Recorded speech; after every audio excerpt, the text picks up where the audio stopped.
de Ciencia con Tapas del Instituto de Innovación, Investigación y Desarrollo en Biotecnología Sanitaria de Elche. Seguramente lo haya dicho mal porque es un nombre muy largo. Es el IBIBE.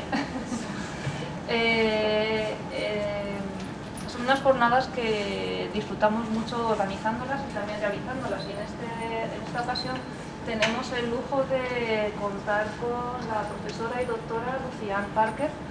Ella es profesora de la Universidad Miguel Hernández y una gran investigadora. Nos va a mostrar su investigación y cómo la relaciona con su trabajo, pero también a nivel de epidemiología y actualidad. Simplemente, bueno, deciros que es la segunda jornada anual. El 25 de septiembre volveremos a realizar la siguiente. Ya voy adelantando con la difusión. Y bueno, la jornada está organizada con una presentación por parte del ponente, a continuación una sesión de preguntas y a continuación unas tapas en las que podremos alcanzar a Lucy y poder preguntarle sobre las dudas que nos hayan podido surgir durante la presentación y no nos hemos atrevido a preguntarle en el momento que nos han dejado para preguntar. Y nada, a continuación Javier, que es el moderador de las jornadas, procederá a presentar a Lucy. Muy bien, pues como ha adelantado un poco María del Mar, la doctora Parker es profesora en Medicina Preventiva y Salud Pública en la UMH. Cuenta con más de 60 publicaciones científicas que engloban salud global y acciones preparatorias comunitarias. Ha liderado proyectos ERC Starting Grant, el proyecto CAED, y ahora mismo lidera un proyecto de ERC Consolidator titulado CAIR, enfocado a este tipo de acciones comunitarias para mejorar la salud pública, enfermedades cardiovasculares y también resistencia a antibióticos, además, que es muy arraigado ahora mismo. Tiene un currículum excelente y yo creo que su charla nos va a enriquecer mucho y creo que es un tema que nos toca a todos muy de cerca. Así que, sin más dilación, por favor, Lucy. Muchísimas gracias. Cada vez tomamos más medicamentos. A nivel global, el consumo sigue creciendo. Pero este tiene que ser porque somos cada vez más enfermos. O podría ser que cambia cómo entendemos la salud y la enfermedad. Entonces, hoy vamos a hablar del enfoque biomédico que damos a la vida, de las cuestiones como de la vida diaria, tipo sueño, insomnio, tristeza, y cómo tendemos a medicalizarlos. Entonces, que los convertimos en trastornos que requieren una receta médica. Entonces, nos preguntaremos cómo hemos llegado a vivir a toda pastilla, como puse como título, y a quién se beneficia de este modo de pensar y considerar la salud y la enfermedad. Y por último, vamos a pensar en otras formas que podemos cuidarnos. Y en esta parte es lo que voy a comentar del proyecto CARE que estamos haciendo en Elche, que es el Consolidator que ha presentado Javi. Entonces, he puesto como objetivos de la charla estos tres: visibilizar la medicalización de la vida diaria y sus implicaciones sociales, invitar una reflexión crítica sobre el consumo creciente de medicamentos y la manera que entendemos y abordamos la salud, y imaginar formas alternativas de cuidar más humanos, colectivas y más sostenibles. Vamos a imaginar a Susana. Susana tiene 61 años, trabaja como limpiadora en un colegio y hace unos meses perdió a su madre. Desde entonces se siente triste, le cuesta concentrarse y sobre todo no puede dormir. Tras de varias semanas sin poder descansar, consigue una cita en el centro de salud. En la consulta, la médica, que tiene solo 7 minutos para atenderla, le receta algo suave para ayudarla a dormir, un ansiolítico. Va un poco mejor, pero las semanas van pasando y vuelve el insomnio, y vuelve a la consulta, y de ahí le receta un antidepresivo, algo para ayudar a establecerse el ánimo. De ahí van pasando las semanas, van pasando los meses y sin darse cuenta, Susana ha empezado a estar tomando 2 fármacos de forma crónica sin que nadie le pregunte sobre su duelo. Este es solo un ejemplo, la historia de Susana, y es un ejemplo encadenado a raíz del duelo, pero podría haber muchos otros ejemplos. Podemos pensar en el agotamiento por tener un trabajo que no nos deja descansar, por el estrés continuo. Podemos pensar en una carga de cuidados sin que nos apoya, que uno que se sienta solo.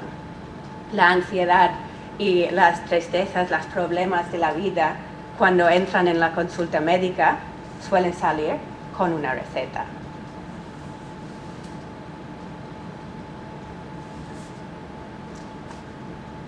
Y los medicamentos no están sin sus efectos adversos. Podemos pensar en los problemas de sueño durante el día, podemos pensar en la debilidad muscular que se desarrolla algunos fármacos, sobre todo en personas mayores que podría aumentar su riesgo de sufrir una caída, algo muy relevante.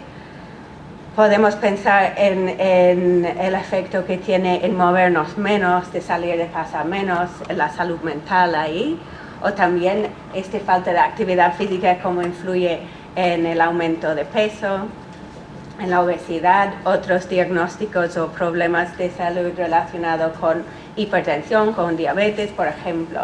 Y ahí van más diagnósticos y más medicamentos, y entramos en un ciclo o en una cascada difícil de controlar.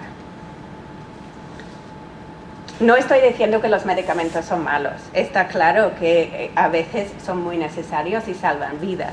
Si tenemos una hipertensión grave o una depresión grave, hay que tratarse, y a veces el tratamiento farmacológico es súper importante. El problema viene, perdón, soy escocesa, que no dije. El problema viene cuando vemos la receta médica como la única solución a los problemas y que vamos a ello sin pensar que también hay otras formas más comunitarias, más preventivas, que podemos utilizar.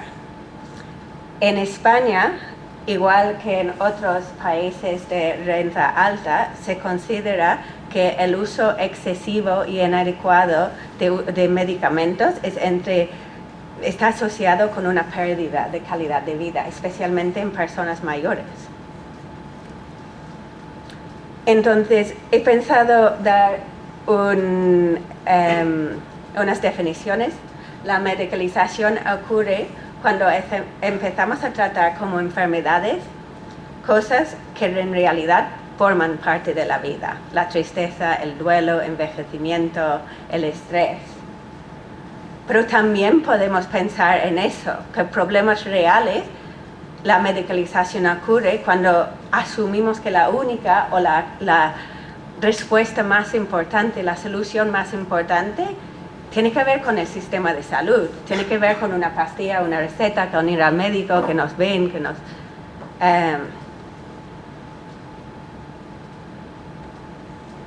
Y quiero que deje claro aquí que no estamos culpando a la médica que trata y que ve a Susana. Al contrario, los profesionales de salud sufren bastante de este tipo de modelo. Tienen listas de espera muy largas, tienen poco tiempo para ver los pacientes y tienen pocas herramientas que van más allá del tratamiento farmacológico. este no es un problema del individuo, sino un problema del sistema. Es un problema de un sistema que nos hace pensar que la salud es biológico, que la salud es individual. Un sistema que nos hace que vivimos cada vez más rápido, que nos prioriza el rendimiento, la productividad y nos hace que tenemos poco tiempo para parar, para pensar, para llorar, para hablar de lo que realmente nos pasa. Y en este tipo de sistema, tomar la pastilla quizás es la opción más fácil, tanto para la médica como para Susana. Y quizás a veces es la opción más aceptada socialmente. He puesto esto para hablar de cómo pensamos en la salud, qué es la salud. Entonces quiero que pensamos y hablamos que es más de la biología, es más de lo que pasa en el cuerpo humano. Tiene que ver con cómo vivimos también, con lo que comemos, con si puedo hacer o moverme de manera segura. Tiene que ver con el tipo de trabajo, un trabajo digno que tengo, el aire que respiramos, las personas con quien podemos contar para contar nuestros problemas o pedir ayuda, que nos escuchen, con la posibilidad de tener un espacio para refugiarnos fresquito cuando hace un calor extremo, como hace en Elche durante el verano. Y estos estilos de vida,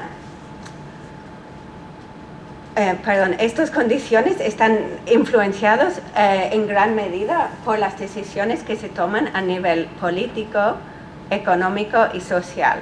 Tiene que ver con las leyes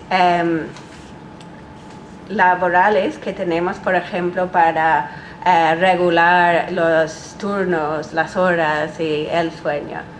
Estas decisiones se suelen tomar a nivel del gobierno o también a nivel de empresas o instituciones y poco tiene que ver con las decisiones que tiene la persona a nivel individual.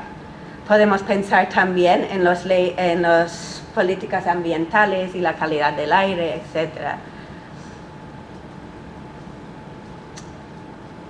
Si pensamos en algo tan cotidiano como la comida, hay un acceso brutal a comida ultraprocesada, cada vez más barata y más barata que comida sana. Y no se distribuye en las ciudades o en el mundo ni a las personas de manera igual. No es aleatorio que las tiendas de comida basura hay más número de ellos en los barrios donde hay más pobreza. Estas son decisiones que se toman a nivel de las empresas que saben exactamente dónde poner sus restaurantes y saben exactamente a quién dirigir mi publicidad. Pasa lo mismo si pensamos en los salones de juego. ¿Dónde están y por qué están ahí? O la publicidad que me viene al móvil. ¿Sabe a dónde ir y quién puedo pillar? Y no va con un criterio de equidad, sino aumenta las desigualdades.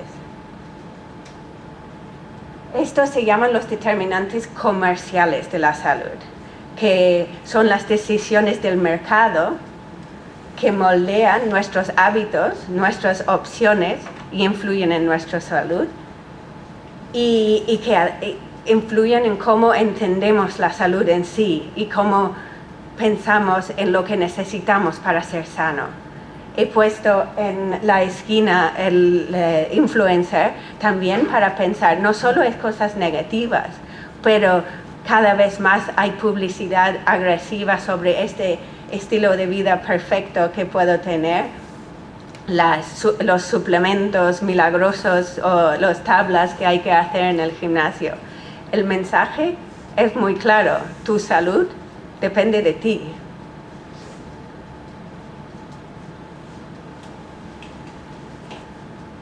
Entonces vuelvo a decir que no estamos culpando a Susana ni su médica, sino este sistema.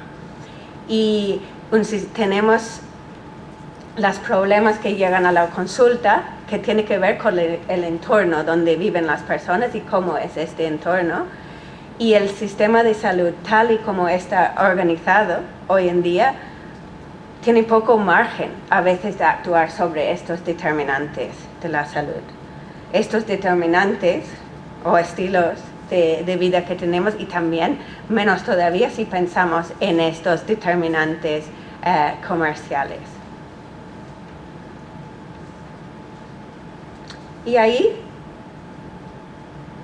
quiero decir, creo que he dicho, el sistema de salud tal y como está organizado hoy tiene poco margen para actuar. ¿Qué habéis pensado cuando digo el sistema de salud? ¿Qué es la primera cosa que viene a la mente? Los hospitales, laboratorios, médicos. He preguntado ChatGPT, sabemos que la inteligencia artificial nos recoge todo lo que hay en el internet y lo dice de otra forma. Entonces, y nos dice esto: el conjunto de instituciones, personas, recursos que trabajan para cuidar la salud de la población, hospitales, centros de salud, medicamentos, también la gestión, políticas públicas y lo que tiene que ver con atención sanitaria.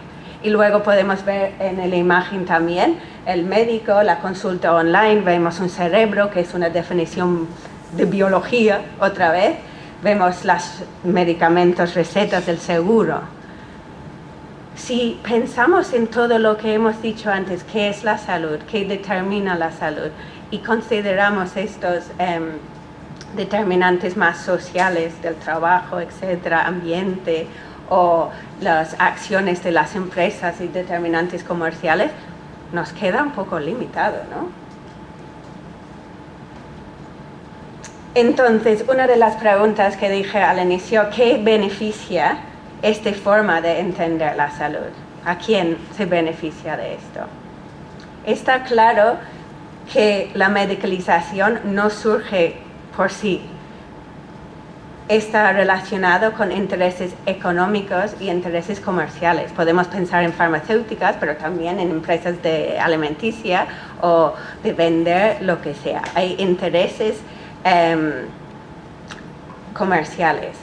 Y incluso la formación de nuestros profesionales de salud está influenciado en gran medida por las acciones de las empresas que financian los cursos, los congresos de medicina, que financian la investigación que realizamos, gran parte de ello. Entonces, todo esto llega a influir en cómo pensamos en la salud y qué es la salud. Entonces, ¿qué otras formas de cuidarnos podemos imaginar? Y es aquí donde entra la parte del proyecto CARE.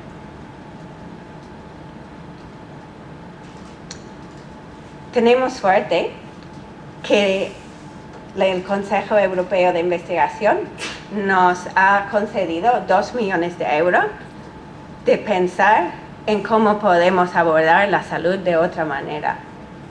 Y lo vamos a hacer aquí en Elche.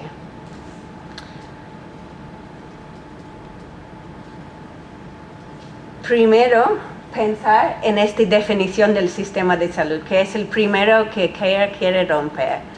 Entonces, si pensamos que cualquier organización, persona o acción que influya en el entorno físico y también en el entorno social puede influir en la salud y puede influir en el bienestar, puede considerarse parte del sistema de salud, ¿no? Parte del sistema siempre que se sienta en la mesa y toma decisiones con un objetivo final de mejorar la salud y el bienestar de las personas, de proteger la salud o de promover la salud. El objetivo del proyecto es estimular cambios en el funcionamiento de este sistema.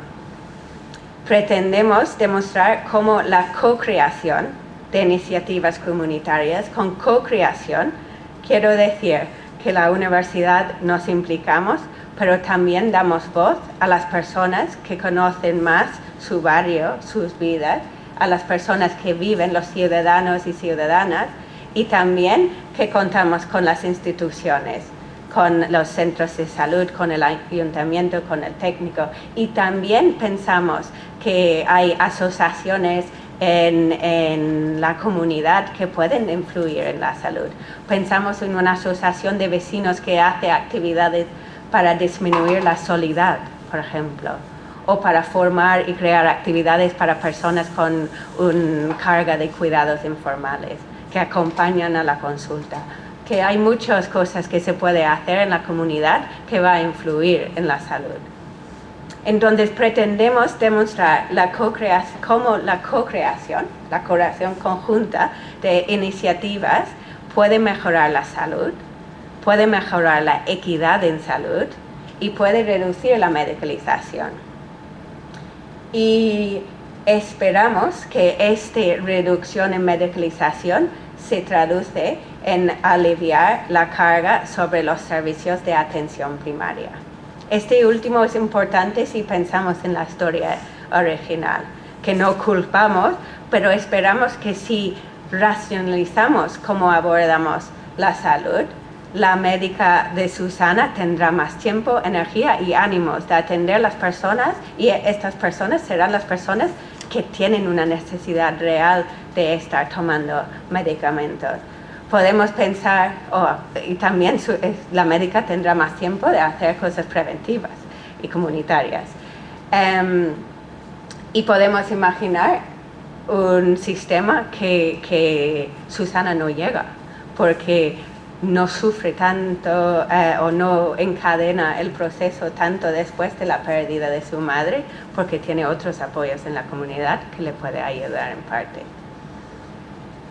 El proyecto se va a realizar en el Distrito 2 de Elche, que es la parte de Carrús y alrededor. Y es aquí donde centralizaremos las actividades de co-creación en la comunidad. Y también, como es un proyecto de investigación, les voy a explicar la parte de investigación, las encuestas que vamos a hacer aquí para medir qué impacto tiene esta co-creación, cómo podemos enseñar que influye en la salud y hace lo que queremos que haga. Como ha presentado Javier al inicio, hemos definido 3 ejes temáticas del proyecto. Primero, en línea con bienestar psicológico, queremos reducir el uso excesivo de ansiolíticos y antidepresivos en la población en general. En salud cardiovascular, queremos promover un enfoque más preventivo que reduzca la dependencia que tenemos en tratar los factores de riesgo cardiovascular. Pensamos en hipertensión, colesterol, etc.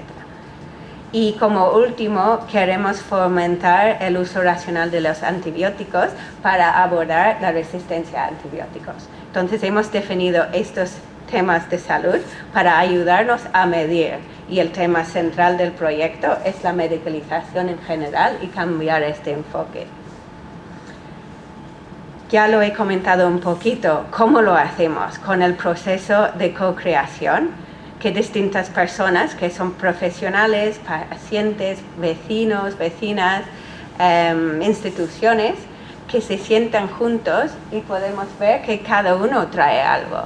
Reconocemos que el conocimiento de la comunidad o el conocimiento, la experiencia de vida también tiene un papel, y a veces este papel es igual de importante o más que lo que traemos con la evidencia, o hace que las evidencias y las diferentes intervenciones son más adaptadas a la realidad del barrio, y contamos con los recursos que hay y las personas que hay. Tenemos una encuesta poblacional que va a realizarse ahí en esta zona, donde vamos a medir una serie de indicadores. No entraré en demasiado detalle de ellos, pero para tener una idea de la salud y la equidad en salud, la diferencia entre grupos. También queremos abordar alfabetización crítica en salud. No es más que alfabetización en salud, será saber leer y tomar decisiones relacionadas a mi salud. Cuando añado crítico, quiero decir que hay esta reflexión sobre qué quiere decir esta información y de dónde viene. Entonces, conocimiento de estos determinantes y la posibilidad de juntarnos y tomar decisiones juntos y la acción social o acción comunitaria para defender mi salud y mi derecho a salud, por ejemplo. Capital social comunitario es contar con personas, con redes. Esperamos crear más cohesión con las actividades que se va a realizar y haremos actividades relacionadas a la resistencia a antibióticos para crear conciencia. Lo mediremos antes de hacer la co-creación y después, y esta parte lo vamos a comenzar el 15 de septiembre aquí en Elche. Luego tenemos encuestas en farmacias comunitarias que vamos a hablar de intervenciones no farmacológicas. Entonces las personas están recogiendo fármacos, pero queremos saber si conocen otras formas de abordar estos problemas o si su profesional de salud los ha mencionado. Y más que esto, que puede ser, por ejemplo, me han dicho que debo perder peso, pero ¿qué son las barreras reales que tengo en mi vida para poner en marcha? Si me dicen que tengo que caminar todos los días, pero tengo hijos y tengo un trabajo largo y tengo otros, ¿qué son estas barreras para que podamos intentar como comunidad abordar estas barreras? También vamos a hacer análisis de datos rutinarios durante los 5 años. El proyecto dura 5 años y vamos a crear indicadores a nivel poblacional sobre el consumo de medicamentos relacionados con estos 3 problemas de salud y también las consultas que hay en atención primaria. Y esperamos ver cómo se cambia o las tendencias que hay durante los próximos 5 años. Esta parte de las encuestas en farmacia empieza ya el mes de julio.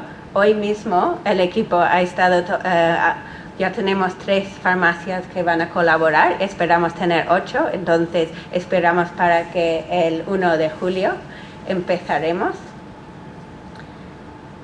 También hay una parte de investigación cualitativa. Cualitativa es escuchar, hablar y las opiniones. Entonces podemos crear muchos datos, muchos números, pero para darle sentido hay que hablar con la gente, hay que saber quién está, qué vínculos hay entre las diferentes asociaciones, las personas, cómo son las dinámicas de poder en el área antes de ponernos a co-crear estas iniciativas comunitarias. Esta parte empieza creo que en 9 días, entonces estamos justo aquí generando el proyecto. Entonces vuelvo a la cuestión del inicio. Imaginemos otras formas de cuidarnos. Podemos imaginar un cuidado que no se basa solo en pastillas, en consultas rápidas, sino de parar y mirarnos y pensar, de escucharnos y de lo que realmente nos pasa. Un cuidado que reconozca que detrás de este cansancio, este estrés, hay historias, hay luchas, hay sueños. Imaginamos una salud que nazca de la comunidad, que cuenta con las personas, con las redes sociales que hay. Y de esta manera creamos el salud, esperamos. Muchas gracias.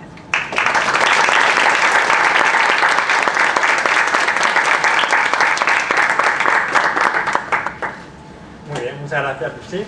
Una excelente charla, lo has hecho genial. Yo estaba acostumbrada a espiar y parece muy profesional. Tengo unos folletos que hemos impreso hoy mismo sobre el proyecto, si quieren más información sobre ello, y nuestra página web. Entonces los dejo aquí. O por la tapa después. Muy bien. Pues comenzamos con el turnito de preguntas. ¿Alguien tiene alguna?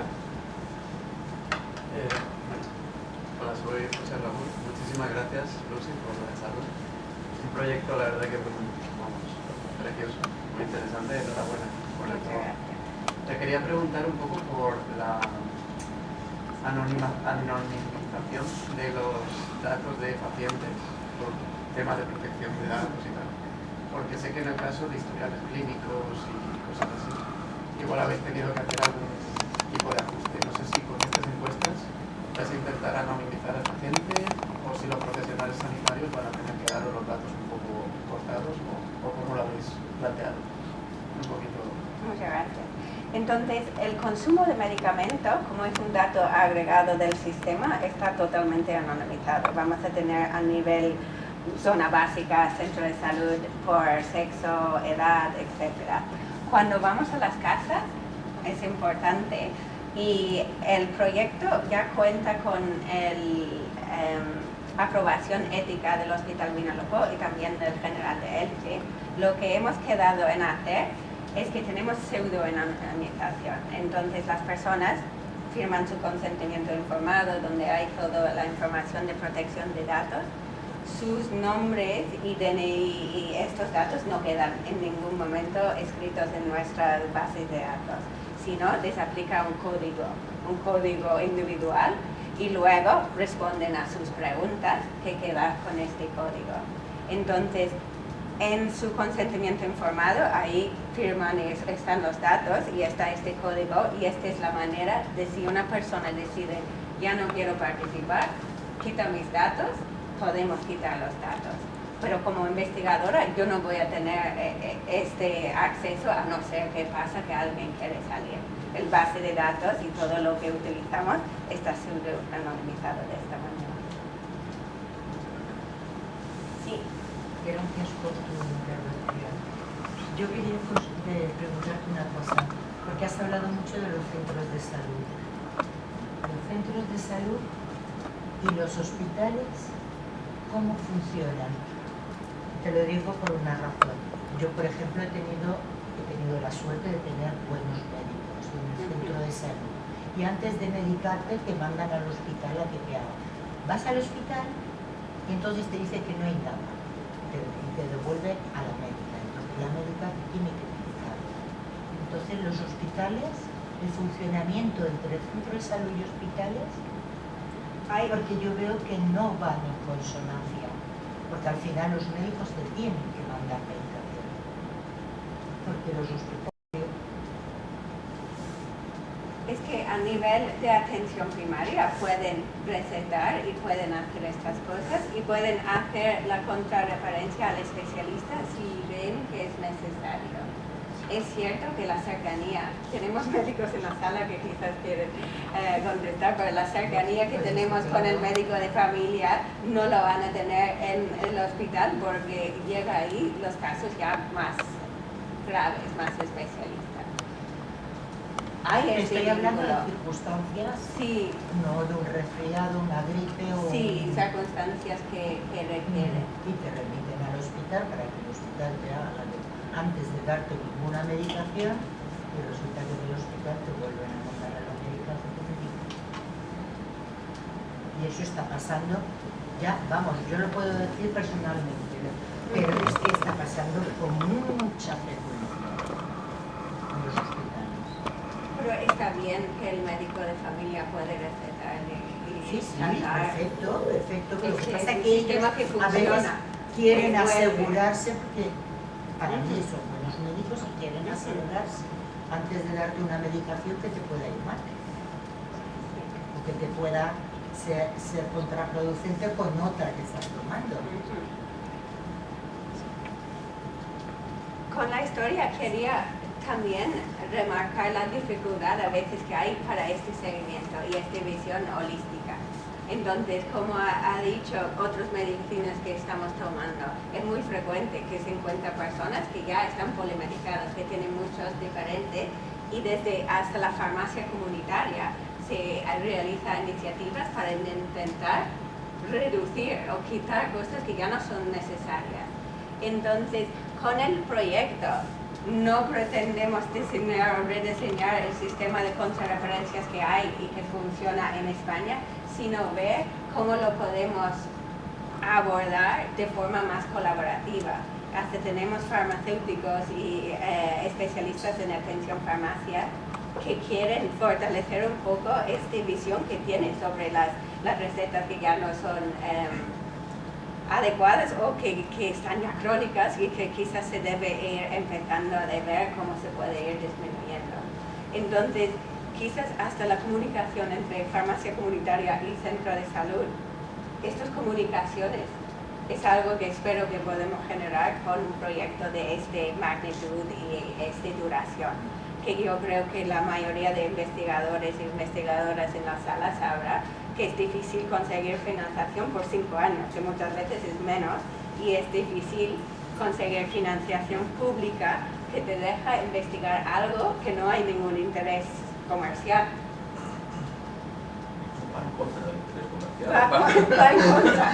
Entrenada en contra del interés Este comercial. proyecto solo lo puede financiar Europa o algún gran cuerpo público, porque si pido Pfizer no me lo van a financiar, está claro. En contra de Pfizer y todo de farmacéutica, eso seguro. Muchas gracias por la pregunta. ¿Entra por allí? En primer lugar, Lucy, enhorabuena por el proyecto, porque me parece una apuesta muy valiente por mejorar la salud de una manera diferente. Creo que la aproximación que planteáis es tremendamente positiva y que va a tener un impacto real. Pero tengo 2 preguntas. La primera, ¿por qué Carrús? ¿Por qué Carrús, sabiendo que es uno de los barrios categorizados como de los más pobres de toda España, con un problema social importante y cuando además depende de un hospital que no es público, sino es público con gestión privada? De tal manera que tiene unas peculiaridades sanitarias que lo diferencian, por ejemplo, si hubiera escogido otra zona de Elche, que sería un poco más, no sé si representativa del resto del sistema sanitario o no. Pero ¿por qué habéis elegido Carrús con todas esas peculiaridades que tiene? Es que todas estas peculiaridades, como ha dicho, es la realidad de vida. Es que la diversidad y la historia migratoria que hay en Carrús, hay en mucha Europa, en muchas ciudades. El tema de que depende de un hospital con gestión privada, totalmente de acuerdo. Parte de la zona donde estamos interviniendo realmente depende de Elche. Por eso hemos pasado a los 2. San Fermín también da de parte de esta población. Mayormente es Vinalopó, pero también es otro. Pero esta diversidad también me interesa. Decir solo lo hago en este sitio perfecto donde tengo mis relaciones más fuertes es quizás sesgar hacia lo más fácil. Que hay problemas, hay retos de cosas que hay que hacer, pues por seguro. Pero también hay mucha riqueza e historia en esta zona de Elche, donde hay tejido social y hay ya un poco de experiencia de cómo trabajar juntos. Han tenido un proyecto de la Caixa hace años de hacer un mapeo de activos en salud, recursos comunitarios para la salud. El consejo básico del Centro de Salud de Carrús está súper establecido y que van muchas personas a ellos, y hasta que ha venido de otros centros de Santa Pola el otro día para ver cómo funciona, para intentar levantar el consejo en otros. Al ser un hospital con gestión privada, nos complica un poco, pero rige por las mismas políticas de salud, que tiene que cumplir con las mismas normas que los otros. Entonces, Carrús tiene un 25% de población de otros países. Nos complica la investigación porque estamos traduciendo al árabe, al chino, nuestros documentos. Pero si podemos hacerlo ahí, espero que podemos hacer también en otras zonas. La idea es, con un proyecto de investigación de este estilo, y que lo hemos montado en colaboración con el ayuntamiento, que ya tenemos un convenio firmado, y también en colaboración con los 2 departamentos de salud, los 2 gerentes de los hospitales, esperamos que firmen, todavía no está, pero queremos enseñar que este es posible desde lo público, desde la administración, y que la evidencia que generamos no es decir, pues las universidades tienen que meterse en promoción de salud, no es eso, pero es ver qué se hace y cómo se hace y generar conocimiento para que podamos vender a cualquier político de España o más allá. Y que este modelo de co-crear y de cambiar el enfoque biomédico hacia uno más racional, basado en comunidad y intersección, los diferentes actores que pueden estar incluidos, es algo que podemos y debemos hacer. Y mi segunda pregunta era un poco si, más allá de las sesiones de co-creación, que entiendo que acabarán teniendo un programa de actividades en la comunidad, planteáis ir más allá y entrar en educación, es decir, plantear o identificar temas concretos que, por ejemplo, se puedan abordar en institutos de secundaria, en facultades de farmacia, enfermería, ciencias sociosanitarias, que van a estar indirectamente implicadas. ¿El proyecto incluye ese tipo de acciones más educacionales? Es cierto que quizás he explicado la parte de co-creación un poco más vaga, no sé si se utiliza en España, pero más general, sin entrar en detalle, porque yo no creo, si realmente vamos con el enfoque del proyecto, no soy yo quien puede decidir qué hay que hacer. Entonces, como queremos escuchar, las actividades y las iniciativas realmente se deciden de manera colaborativa. Entonces, vamos a establecer una serie de actividades y hay parte de concienciación, hay actividades y jornadas que vamos a estar realizando de manera periódica sobre las temáticas durante 3 años. Y si la población y el grupo motor que lleva este ciclo de co-creación, este ciclo participativo, son profesores de un colegio, un instituto que se preocupa del uso de redes sociales y el conducta suicida, quizás se trabaja sobre esto, y si sea más educacional, puede ser. Personalmente, estoy un poco reticente de ir poniendo un montón de educación, porque la educación en sí nos sesga hacia lo individual otra vez. Que yo te explico qué hay que hacer y es tu responsabilidad realizarlo. Si yo doy educación sobre la dieta, otra vez estoy diciendo que es la culpa de esta persona que no come bien. No es porque todas las tiendas que tiene a tu alrededor son comida basura, que no tiene dinero, no tiene tiempo para cocinar, etcétera, etcétera. Entonces, habrá educación seguro, pero no he querido vender la parte de educación porque como profesora de salud pública me cuesta un poco casarlo con la idea de luchar contra el individualismo en nuestra definición de la salud. Lucy, gracias por la charla y enhorabuena por el proyectazo de altísima excelencia que has conseguido. Yo tengo una duda.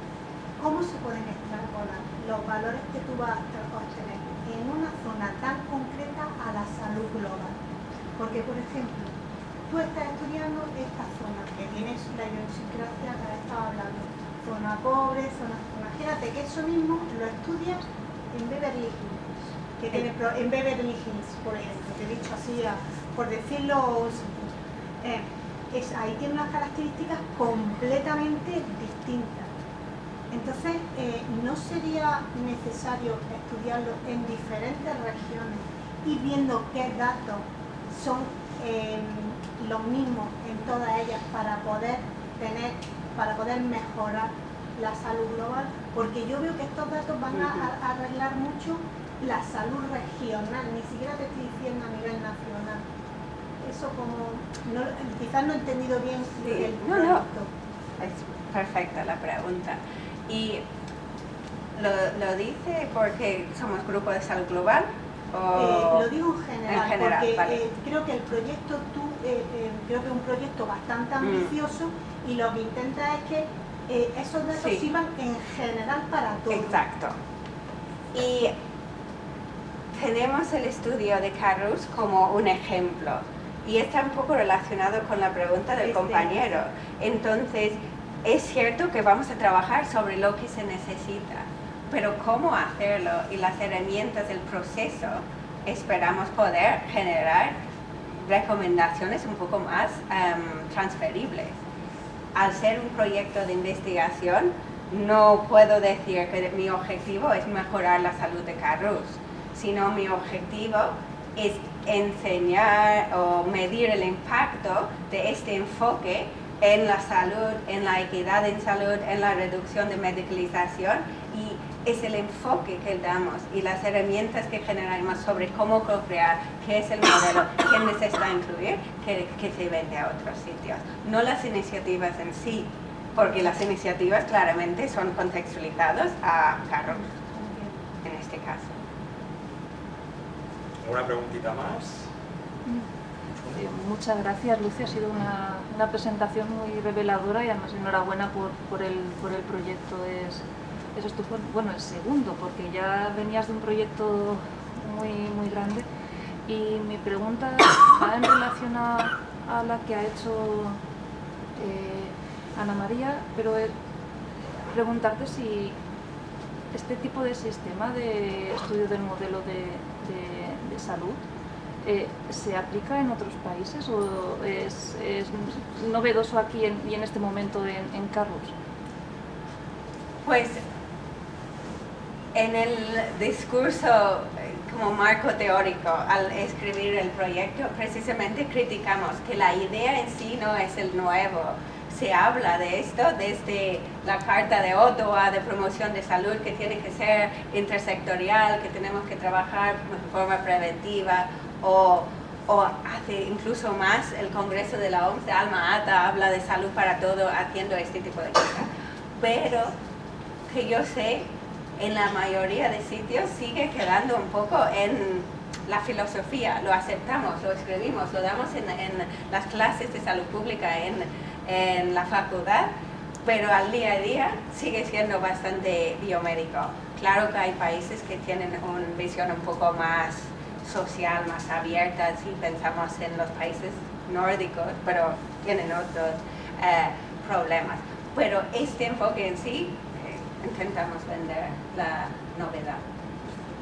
Y esto llevaría en un futuro, entiendo, que hubiera a lo mejor una figura más en un centro de salud, que fuera un trabajador social enfermero que se encargara, ¿no?, de que este tipo de actividades se mantuvieran, ¿no? Exacto. No sé si en el centro de salud ya. o en la comunidad. En el ayuntamiento o en asociaciones, pero lo que no queremos hacer es dar más trabajo a los centros de atención primaria, que ya están bastante saturados, pero pensar, hemos puesto también un estudio de coste-efectividad, de cuánto cuesta y qué se necesita para poner en marcha. Y queremos en 2029 tener algún tipo de policy brief que dice claramente las formas que se puede integrar esto al sistema español. Que sea más personal en atención primaria, más personal en acción social del ayuntamiento o cómo, quién tiene que ser y cómo se tiene que trabajar. Este sería, ojalá, o inshallah, cómo llegamos.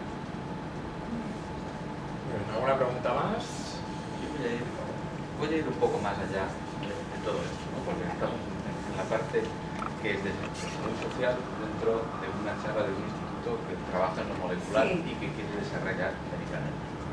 ¿Hasta qué punto podemos entroncar la parte molecular con la parte de salud de tal manera que vayan alineados y que no nos focalicemos tanto nosotros en ver cuál es el impacto del medicamento en los mecanismos, porque a lo mejor es el impacto de esta aproximación novedosa que es suficiente para compensar el estado patológico y que desde un punto de vista molecular debe haber otro tipo de correlación.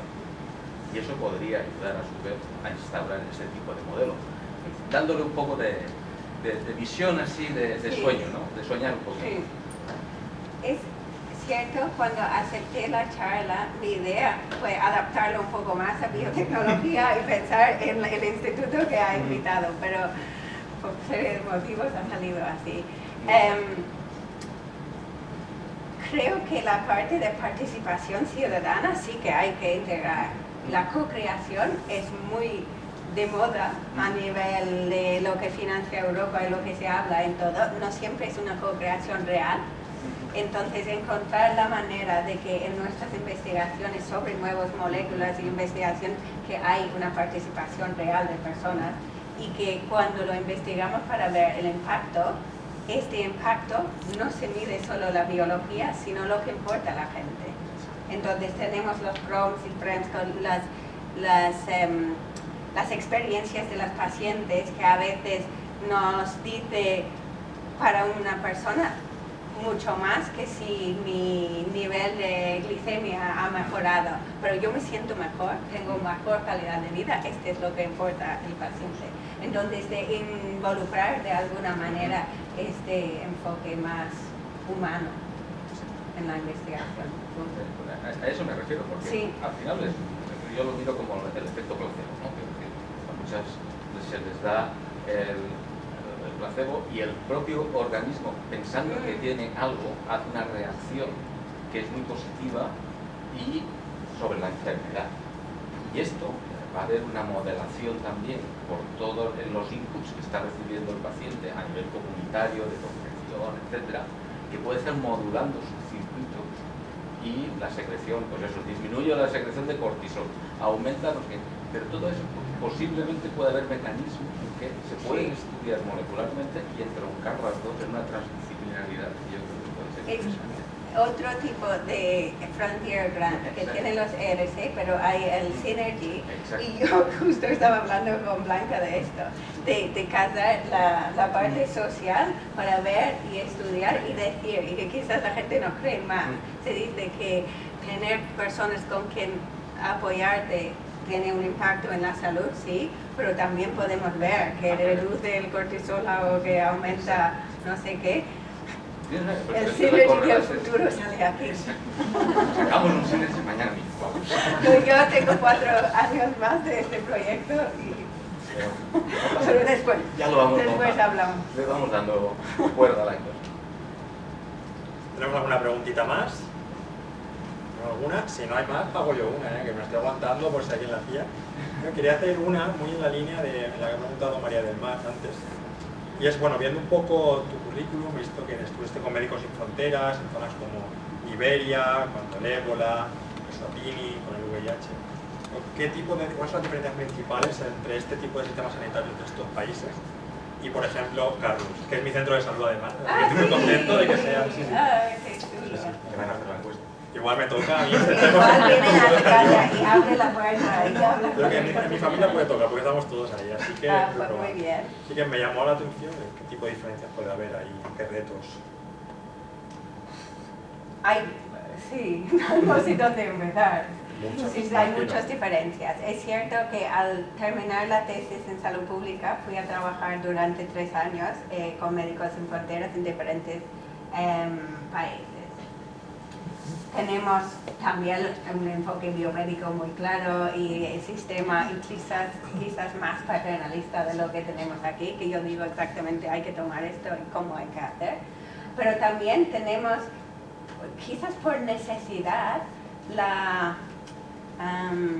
es que me sale en inglés, cuando se da a una persona de menor categoría tareas del médico. Por ejemplo, si ya no hay, pues la enfermera le toca hacer mucho trabajo, quizás de que aquí en España serían los médicos.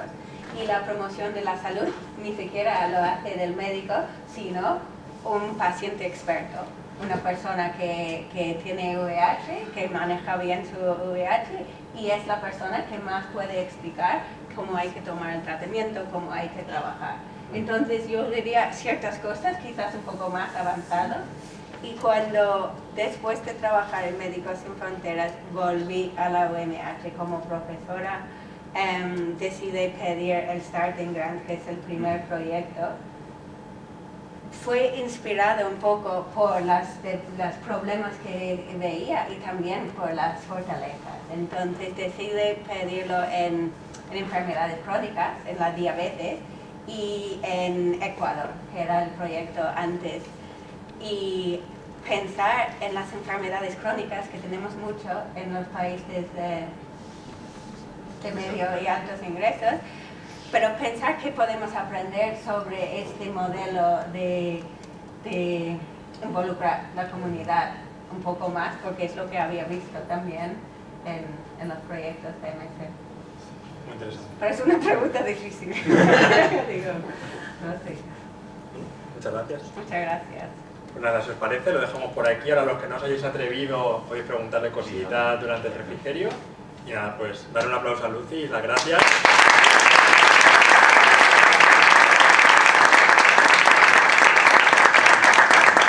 Muchas gracias por la invitación. Gracias a ti por venir, es un placer, que realmente ha sido espectacular. Y ahora disfrutar de la cervecita. Sí. Sí, ¿será? ¿Te parece, Lucy?